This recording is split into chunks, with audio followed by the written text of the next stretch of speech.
Life's a tad tough. Stressful jobs, tough relationships, and a new problem to tackle almost every day. It's a good thing video games can help us relax, right? Well...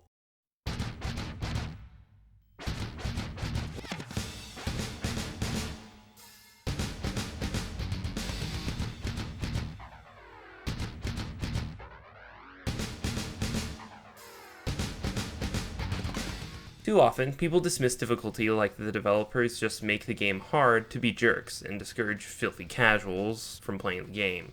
I want to dispel this myth by discussing why a developer would adjust their game or their game's mechanics to be more difficult, and how that can help the experience. Difficulty can sometimes feel like an afterthought, a simple increase of enemy health and a decrease in player health. Easy, right? Well, I would argue that the best examples of difficult games add difficulty in a way that makes it thematically relevant. This is best discovered by simply asking, what purpose does the difficulty serve? And in Devil May Cry 3, the answer couldn't be clearer. Devil May Cry 3 is about coming to terms with who you are and the difficulty of that journey.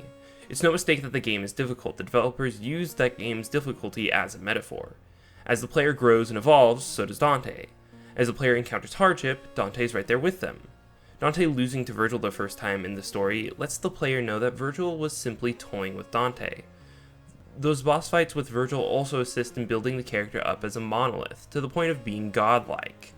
The difficulty of the third Virgil fight is legendary, but that's not to discount the first two from their status as fantastic fights either.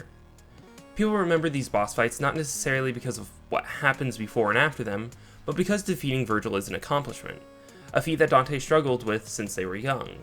It also reflects the Nell Angelo fights from the original Devil May Cry. The first fight is a defeat, the second is a tie, and the third is a beatdown. An important progression to show Dante's resolution and how the player has grown since the first mission of the game.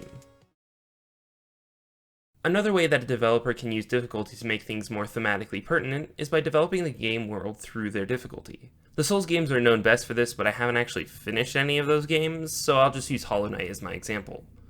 Hollow Knight has one of the most unforgiving and cruel worlds in any game I've played. This is even reflected in the odd ways that most side quests resolve. The most important factor in Hollow Knight's world is how the player can interact with it. The developers then made the smart decision of making the game a tad difficult and have death be penalizing. First of all, every enemy in the game does one entire health pip of damage, even if you just touch them. Healing requires a resource that is also used for your most powerful attacks, and upon death the player loses all their money and a third of their soul gauge, which allows them to heal. To get it back, you need to get to the place where you died and kill the shade that you left there. Not a fun situation, but it does help the world feel cruel and punishing. It also makes it questionable as to why characters like Conifer go around exploring, making the player question how they do it without getting hurt. I'd also be remiss to mention that the game's objective is to explore more of the world as a player moves forward, meaning that difficulty comes from not knowing the environment and possibly getting lost. This all means that difficulty helps build the environment for the world of Hollow Knight while not detracting from it. One last example of how difficulty can help a game's narrative is Nights into Dreams.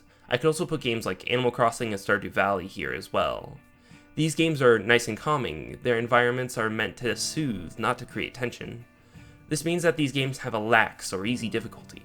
Nights is about kids dreaming and what it might feel like to fly, and as such the game is all about high scores, a nebulous but fun goal. The game isn't filled with difficult bosses, just ones that manage to give a bit of a fright before disappearing.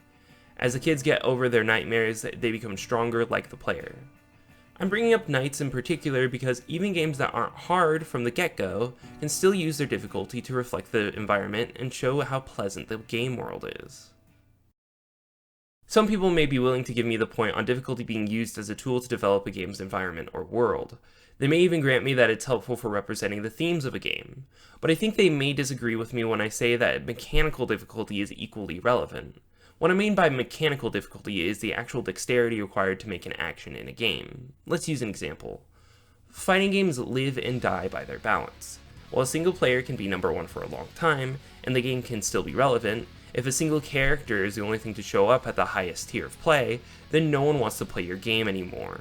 This is extremely relevant to move lists. A move that is more difficult to pull off is rewarded by doing more damage and will have more utility. This is why the Dragon Punch input is so prevalent in fighting games. It's a movement that's not particularly natural when hearing about it for the first time, but the Shoryuken is one of the best moves in the game, being a strong anti-air, giving invincibility on wake up, and doing a decent chunk of damage. The difficulty to perform this input means that the option is only available to players who put in the time and investment to get consistent at the input. A lot of people see this mindset as elitist because they feel the input for Dragon Punch is arbitrary, when in reality, it's a good way to balance such a useful tool. Having a high-ish execution barrier means that the player may consider other easier options before going for such a move. The execution barrier could be high by having an awkward input or by asking the player to time their input exactly. Witch Time in Bayonetta is a great example of this. It gives the player a clear reward for executing a move with difficult timing. While dodging is helpful normally, Witch Time offers the great advantage of giving the player more options once entered. They may use that time however they please, getting an extra hit in, repositioning for the next combo, or using magic. Since the developers knew that hitting the timing for Witch Time took some effort, they decided to give it a great reward, helping incentivize the player to explore mechanics they may have not been too keen on before. Trying out a new weapon doesn't sound so bad when you have an ability that literally slows down time. This time allows for experimentation and exploration for higher skilled players, while letting lower skilled players get their shots in or allowing them to rethink their moves.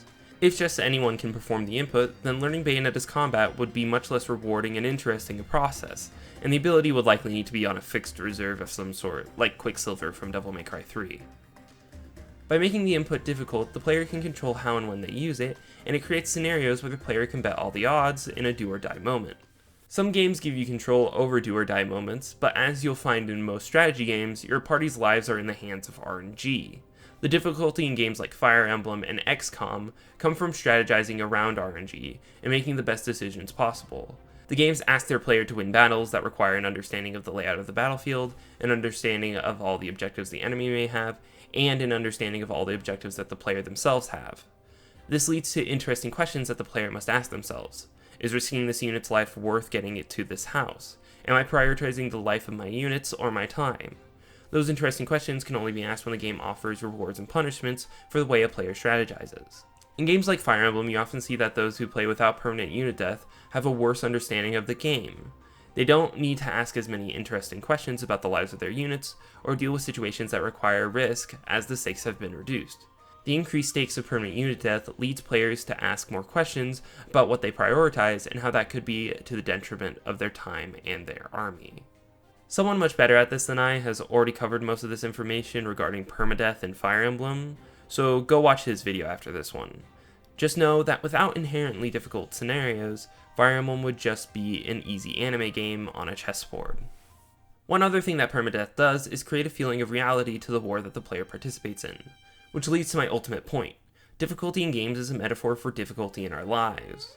Although in games it's a lot easier to overcome that difficulty, it's clear that in my experiences, all difficult games have an underlying message about overcoming the odds. That sounds really flowery, but really think about it. What other medium can give that feeling of overcoming bad odds like in Dark Souls or Devil May Cry? There is none. Games have this whole aspect to themselves. No movie, book, or television show will convey what a game can convey through difficulty. It's important too. The message that you can overcome the hardest challenges is realized only in games. This is a message that we can improve ourselves through difficult work. It recontextualizes the difficulty in our lives to not be something that shows we're going in the wrong direction, but that we're moving in the right one. This is why the constant clamoring for easy settings in difficult games bothers me. This medium is uniquely able to tackle those ideas of becoming better because of the struggle that the player must go through. So it's ridiculous to shy away from such a message for the sake of accessibility. I want more people to enjoy games, but that requires that they're able to meet on the same terms as the games they'd like to play. It's clear to me that not everyone likes the idea of super difficult games with no difficulty options. I hope then that you can at least now respect the idea that games aren't just difficult for the sake of exclusion, but instead to help reinforce their themes, balance certain mechanics, and give us a powerful message about overcoming our lives' difficulty. I hope that we're more willing to meet games where they are, and focus on becoming more thoughtful and deliberate players in the future.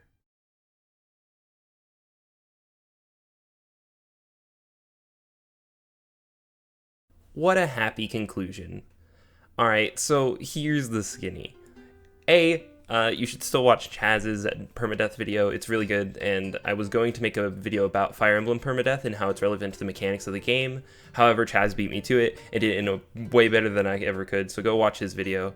And secondly, I am streaming right now. right now, you can go to twitch.tv/Knightish. I'm playing Resident Evil 3 Nemesis for Chaseface Show. He's making a video about Resident Evil 3 generally, both the original and the remake. So I'm playing it completely blind. I've also never really played horror games before, so it's all just kind of wrapped up in that bow. What else is there? Like, comment, and subscribe, share if you can. That's the usual YouTuber shtick, eh? Yeah, I hope everyone does well for themselves. Hopefully the next video will be coming out sooner than usual. I'm trying to like get in the good rhythm of sitting down and writing and editing these videos together. This one took about 2 hours to edit because it was a little shorter than some of the other ones. I'm also using a brand new editing program, so that's all cool. Just totally random update. No one has to pay attention to this. Go watch me at twitch.tv/Knightish. Thank you. Bye.